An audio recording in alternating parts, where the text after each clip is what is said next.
présentation. Donc, je suis Khadim Bakessal, coordinateur de l'ONG Urgence panafricaniste Sénégal. Nous vous remercions de votre présence pour couvrir cette conférence de presse à laquelle les différentes organisations de la société civile et les partis politiques ici présents vous ont conviés. Donc, juste pour compléter, ma sœur Sylvie, à l'issue de mon discours en français, donc il y aura Paï qui va faire une intervention en Wolof. Et ensuite, toutes les organisations ici présentes vont pouvoir donc intervenir et donner donc leur position par rapport à la situation. Donc, comme elle a eu à le préciser, donc cette conférence de presse elle a été convoquée pour nous exprimer sur un fait d'actualité, de l'actualité panafricaine, qui, à notre sens, est très important, nous concerne tous. Donc, il était important que nous puissions apporter notre contribution par rapport à cette situation-là.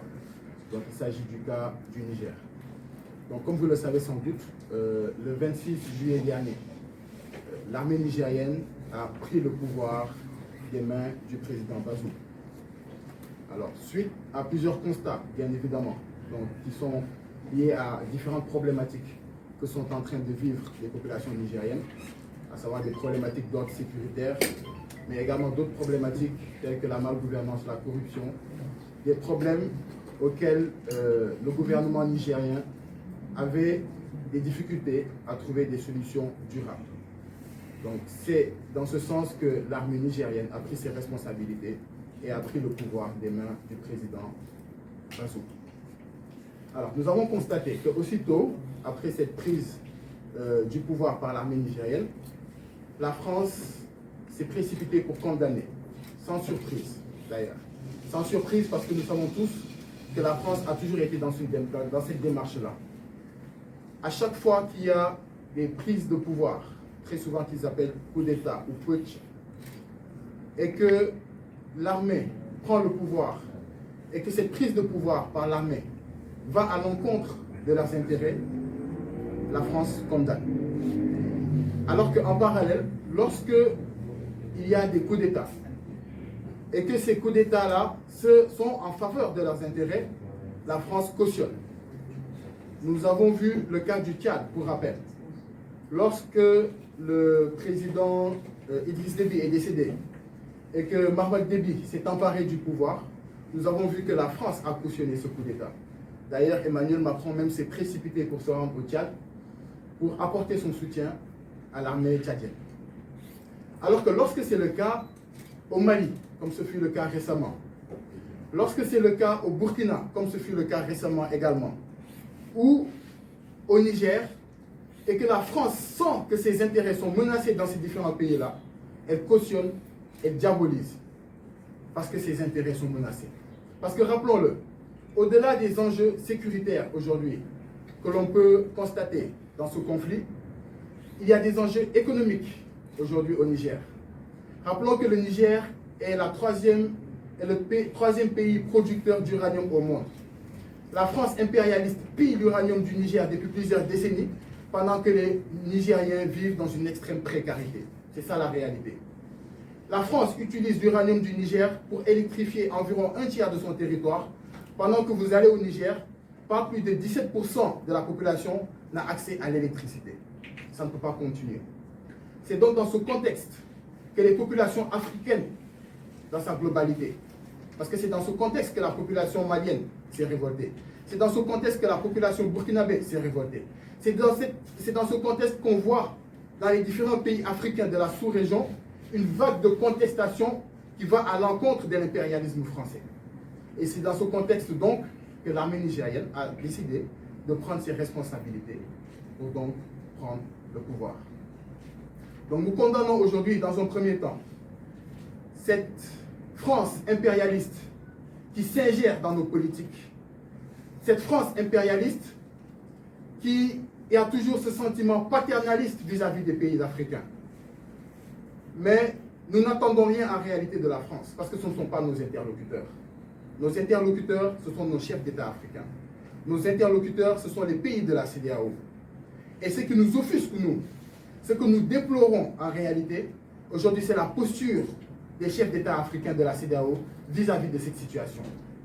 Parce que malheureusement, nous avons constaté qu'aussitôt la France a communiqué pour condamner cette prise de pouvoir par l'armée nigérienne, nous avons vu aussitôt les chefs d'État de la CEDEAO se sont réunis et ont automatiquement imposé des sanctions au peuple nigérien.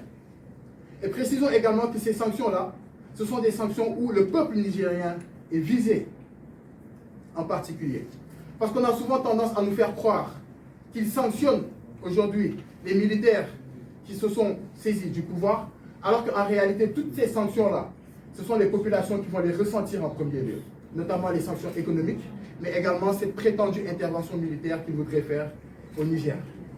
Donc nous dénonçons jusqu'à la dernière énergie cette soumission des chefs d'État de la CEDEAO. Parce que nous considérons que cette décision-là, elle est soumise. Elle est soumise dans le sens où les chefs d'État de la CEDEAO ne prennent jamais des décisions aujourd'hui qui vont dans le sens des intérêts de nos populations. Mais à chaque fois que les intérêts de la France sont menacés, à chaque fois que leurs intérêts personnels eux-mêmes sont menacés, c'est là qu'ils prennent position et c'est là qu'ils imposent des sanctions à nos pays souverains. Nous avons vu en Côte d'Ivoire, lorsqu'il y a eu un coup d'État constitutionnel, parce que c'est un coup d'État constitutionnel qu'il y a eu en Côte d'Ivoire, Alassane Ouattara a brigué un troisième mandat. Il n'a pas respecté la Constitution. La CEDEAO n'a pas sanctionné. La CEDEAO n'a jamais pensé à une quelconque intervention militaire pour destituer Alassane Ouattara du pouvoir. Nous avons vu également en Guinée, lorsque Alpha Condé a massacré sa population pour briguer un troisième mandat. La CEDEAO n'a pas sanctionné et elle n'a jamais pensé à une quelconque intervention militaire pour destituer Alpha Condé du pouvoir. Mais lorsque ce sont des peuples dignes qui prennent leurs responsabilités, comme le peuple digne du Mali, comme le peuple digne du Burkina Faso, comme le peuple digne de la Guinée, comme le peuple digne du Niger récemment, qui prennent leurs responsabilités, la CEDEAO sanctionne et cette fois-ci, il parle même d'une possible intervention militaire pour donc destituer l'armée nigérienne. Nous n'accepterons pas que nos frères du Niger soient sacrifiés, ça nous le disons.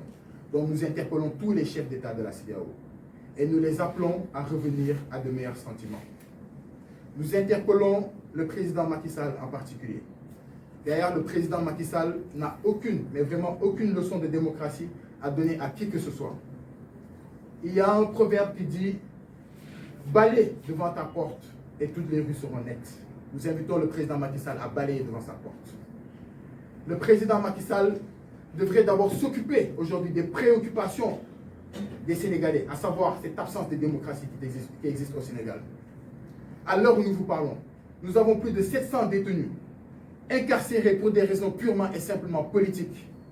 Que le président Macky Sall les libère s'il se soucie vraiment de la démocratie. Nous avons eu plus de 40 morts durant les manifestations, tout simplement parce qu'ils ont décidé d'exercer leur droit constitutionnel, à savoir manifester de façon pacifique. Le président Macky Sall n'a jamais fait de sorte que justice soit faite. Nous avons des cas de bavure policière sur des acteurs de la société civile, des violences policières, des tortures. Notre camarade Pape Abdoulaye Touré, récemment, a été sauvagement torturé par des nervis qui ont été envoyés par les ministres de Macky Sall. Et à l'heure où nous vous parlons, il est entre quatre murs. Le principal opposant de Macky Sall, à savoir Ousmane Sonko, est aujourd'hui injustement incarcéré pour des raisons politiques. Pour des délits d'opinion, nous avons des personnes aujourd'hui qui sont incarcérées. Donc si Macky Sall se soucie réellement de la démocratie, qu'il libère ses détenus politiques. Macky Sall ne peut pas prétendre une quelconque restauration de la démocratie dans un pays voisin, alors que cette prétendue démocratie-là, elle est quasi inexistante au Sénégal. Nous l'invitons à y réfléchir. Mais nous l'interpellons également sur un autre point que nous estimons important. Parce qu'au-delà aujourd'hui du fait que nous ne pouvons pas cautionner, nous ne pouvons pas accepter qu'il y ait une intervention militaire au Niger, parce que nous considérons que le Niger est un pays frère, tout comme le Mali est un pays frère, tout comme le Burkina est un pays frère, parce que nous considérons en réalité que ces micro-États, ce sont en réalité que la conséquence aujourd'hui de l'impérialisme qui a divisé nos États en différents blocs pour mieux nous dominer. Donc nous ne les considérons pas. Tous les frères aujourd'hui, où qu'ils puissent se situer, nous les considérons comme des frères africains. Donc au-delà que nous ne puissions pas cautionner une intervention militaire au Niger, nous rappelons également au président Macky Sall que c'est le président de la République du Sénégal. Par conséquent, la sécurité des Sénégalais, il a le devoir d'assurer la sécurité des Sénégalais, aussi bien au Sénégal, mais qu'à l'extérieur. Et vous avez certainement vu circuler des vidéos depuis quelques jours des Sénégalais qui se trouvent au Niger, qui ont une crainte par rapport à leur sécurité, depuis qu'ils ont parlé de cette intervention militaire. Donc nous interpellons le président Macky Sall. Nous interpellons également les chefs d'État de la CEDEAO à prendre leurs responsabilités et à ne point suivre la France aujourd'hui qui cherche tout simplement à déstabiliser nos pays pour mieux justifier sa présence.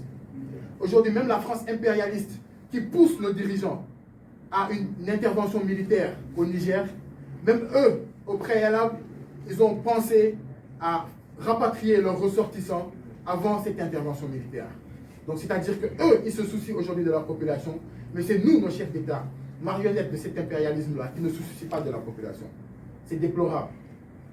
Et nous le dénonçons jusqu'à la dernière énergie. Nous invitons nos frères du Niger à tenir debout, à tenir bon, à rester mobilisés, à rester soudés. Parce qu'aujourd'hui, le Niger, il n'y a que le Niger, il n'y a que la jeunesse nigérienne, il n'y a que la population nigérienne qui est capable de prendre en main sa propre destinée, avec le soutien bien entendu des différents pays africains. Mais aujourd'hui, aucun pays, encore moins les pays étrangers occidentaux, ne doivent aujourd'hui s'ingérer dans la politique nigérienne. C'est au peuple nigérien de décider si aujourd'hui ils vont soutenir l'armée nigérienne ou pas. Et nous avons vu, il y a quelques jours, nous avons vu que ce peuple nigérien-là s'est mobilisé, plus de 30 000 Nigériens mobilisés au stade pour apporter leur soutien aux autorités nigériennes. Donc nous disons qu'aujourd'hui, il n'y a que le Niger souverain, le peuple Niger souverain aujourd'hui qui peut décider de sa propre destinée. Mais non les chefs d'État de la CEDEAO, encore moins les puissances étrangères occidentales. Donc nous invitons nos frères nigériens à rester debout. Nous leur disons qu'ils auront tout le soutien des peuples africains où qu'ils puissent se trouver. Dans ce sens, nous tenons également même à féliciter le Burkina Faso, le Mali, la Guinée, la Mauritanie et l'Algérie qui officiellement ont apporté leur soutien au peuple nigérien et ont annoncé que toute intervention militaire au Niger serait considérée comme une déclaration de guerre envers ces différents pays-là. Par conséquent, nos chefs d'État de la CEDEAO doivent réfléchir 2 fois à une quelconque intervention militaire. Donc pour terminer encore une fois, nous témoignons toute notre solidarité au peuple nigérien et nous leur disons que ce 21e siècle-là sera le siècle de l'Afrique. Inéluctablement, ce 21e siècle, ce sera le siècle de l'Afrique.